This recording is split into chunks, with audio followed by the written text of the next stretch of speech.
તો guys good morning. જો આપણે સરસ મજાનું લીંબુનું અથાણું કરી દીધું છે, ભરીને સરસ રાખી દીધું ને હવે આ બોટલમાં ભરી લઈએ. તો જય ગણપતિ બાપા, જલ્દી જલ્દી અમારે લીંબુ ગળી જાય સરસ મજાના અને અમે ખાવા માંડીએ, કારણ કે હવે આવી ગયું છે ચોમાસું, એટલે બહુ બધા લીંબુ આવશે હો. અને આપણી વાડીની લીંબુડીના છે, તો પીળા લીંબુ રોજ એટલા બધા ખરે ને, એટલે રોજ જસું ઘરે લેતા આવે વાડીએથી. અને પછી આપણે બનાવવાનું ચાલુ કરી દીધું અથાણું, કારણ કે લીંબુનું અથાણું બહુ ભાવે.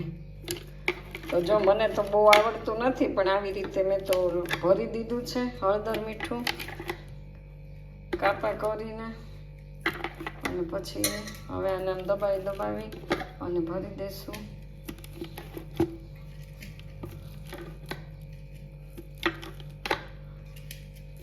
હજી જો સાઈડમાં આટલા લીંબુ છે, હજી ફ્રીજમાં પડ્યા છે.